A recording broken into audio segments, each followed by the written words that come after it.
Hey guys, welcome to my channel. আমি মনোজার। এখন আমরা কথা বলবো হচ্ছে বাংলা ইন্ডাস্ট্রির মাসিহা, বাংলা ইন্ডাস্ট্রির ইউটিউবারদের বাঁচানো, বাংলা ইন্ডাস্ট্রির seriously the one and only person যার গায়ে কোনো রকম পলিটিক্যাল আঁচ নেই।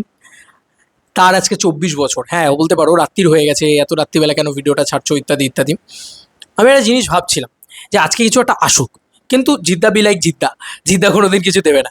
এটা আমরা জানি। জিদ্দা ওই এসে আচমকাই কাঁপাবো মুম্বাই, মানে জিদ্দাটা হট দিনে হট করে ছেড়ে দেবে, এটাই চিন্তা। মানে আমি না আর বলতে বলতে ফেড আপ হয়ে গেছি, তাই আমি বলি না।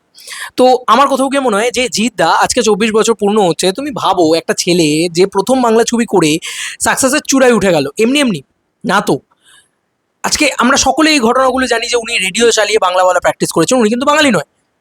100টা ভালো বাঙালির থেকে উনি ভালো বাংলা বলেন।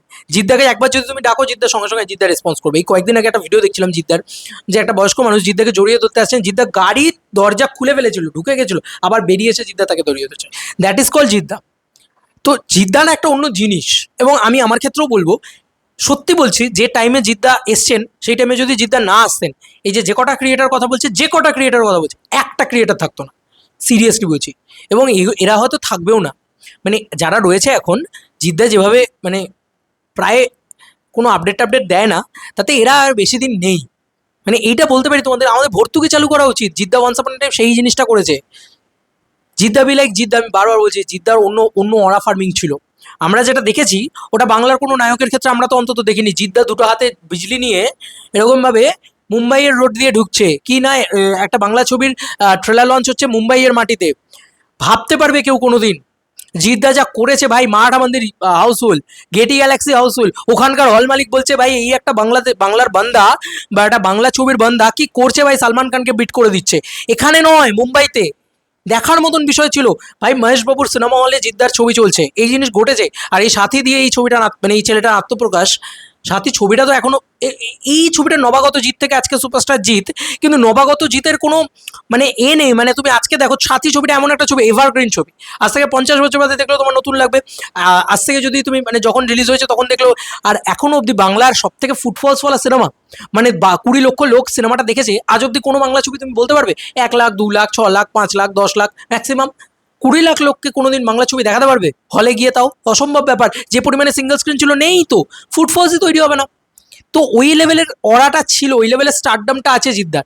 ফার্স্ট ছবি দিয়ে সুপারস্টার, রাতারাতি সুপারস্টার হয়েছে, বুঝতে পেরেছো? তো যাই হোক, আমি জিদ্দাকে দেখেছি ভাই, নেক্সট লেভেলে দেখেছি। ওই মানুষটার অন্য লেভেলের অরা রয়েছে, অন্য লেভেলের জিনিসপত্র রয়েছে। এবং আমি মনে করি বাংলা ইন্ডাস্ট্রিতে যদি বাঁচানোর কেউ লোক থাকে, মানে সিরিয়াসলি কমার্শিয়াল ছবি করে বাঁচানোর কেউ থাকে, দেখো আজকে এটা মানতেই হবে, মির্জা হয়েছে, খাদান হয়েছে, সেন্টিমেন্টাল হয়েছে, পরে হয়েছে, ফাইনালি এটা হয়েছে। দেবদা নিজে বলেছে রাবণ যদি হিট হয় তাহলে আমি সিনেমা করবো, আর করেওছে তাই। তুমি বলো যে আজকে জিদ্দার ছবিটা তো সেটাই সব থেকে বড় জিনিস, যে সেই সময় রিস্কটা নিয়েছে, কেউ তো নেয়নি তখন, সবাই ছোট ছবি করার ব্যস্ত ছিল। আজও সবাই ROI এর পিছনে ছুটছে, জিদ্দা নয়। তো যাই হোক, আমি এটাই বলবো যে জিদ্দা, তোমার এই 24 বছরের সেলিব্রেশন দুর্দান্তভাবে হোক, কিন্তু ফ্যান্সরা অপেক্ষা করে বসে থাকে তোমার আপকামিং ছবিটা। আমি জানি তুমি আজকে মানে দাওনি, আমার আর কোনো আক্ষেপ নেই, কারণ আমি আক্ষেপ করতে করতেও হতাশ। এই একটা জিনিসই অভিযোগ জিদ্দার প্রতি আছে, জিদ্দা আপডেট দেয় না, জিদ্দা ঠিকভাবে করে না। আর জিদ্দা পুরো মানে একটা ছবি রিলিজ হয়ে যায়, অ্যালুপ হয়ে যায় জিদ্দা। তা আমার কোথাও গিয়ে মনে হয় যে জিদ্দা প্লিজ কিছু একটা দাও, এটা করো। তুমি ছবি নিয়ে এসো, সেলিব্রেশন করি। আর যে কোনো জিতিয়ান্সরা এটা জানবে যে আমি কী লেভেলে সেলিব্রেশন করি। আরে ভাই, আমার এই চ্যানেলে মোস্ট পপুলার ভিডিও দেখে নাও, আমার MFK টিভিতে কী লেভেলে জিদ্দাকে নিয়ে সেলিব্রেশন আছে দেখে নাও। হি ইজ বাদশাহ। আমি এটুকুই বলতে চাই, হি ইজ আ বাদশাহ। মানে দিল সে বাদশাহ হয় না, যে একটা লোক থাকে যার ভিতরে ওই ব্যাপারটা থাকে। এই লোকটা, আমি এতজনের সাথে এত কিছু করেছি, এত কাজ করেছি, এত কথা বলেছি, বাট দিস ইজ আলাগ থিং ভাই। আমি প্রথম বলছি, আমি জীবনে অবাক হয়ে গেছিলাম যে কোনো বাঙালি অ্যাক্টারকে নিয়ে গোটা ভারতবর্ষে এই লেভেলে সেলিব্রেশন হতে পারে। বারবার বলছি, মহেশবাবু থেকে শুরু করে সালমান খান, গেটি গ্যালাক্সি থেকে শুরু করে মারাঠা মন্দির, হাউসফুল মেরেছে ভাই এই লোকটা। হিন্দি চেঙ্গিসে সালমান খানের পোস্টারের ওপরে জিতের পোস্টার পড়েছে, এখানে নয়, মুম্বাইতে। এই কথাটা আমি প্রত্যেকবার বলবো, জিদ্দার জন্মদিনে বলবো, জিদ্দার সময় বলবো ভাই, জিদ্দার অসময় বলবো, জিদ্দার ভালো সময় বলবো, জিদ্দার খারাপ সময় বলবো। ভাই আমি দেখেছি এই লোকটার কি অরা ফার্মিং আছে, কি জিনিস আছে। প্যান ইন্ডিয়াতে একমাত্র জিদ্দারই আছে, বেঙ্গল থেকে আর কারুর নেই ভাই। That is the final statement, যে ভাই এই লোকটা আসুক শুধু। যখন আসবে না, জাস্ট ছেঁচে রেখে দেবে, এইটুকু আমি বলতে পারি। সেই সময় তো ছেঁচে রেখে দিয়েছিল। রাবণ, চেঙ্গিজ, হাজার হাজার ছবি আসছে যাচ্ছে, রাবণ শালা চলেই যাচ্ছে চলেই যাচ্ছে, 42 সপ্তাহ 43 সপ্তাহ চলেছে ভাই।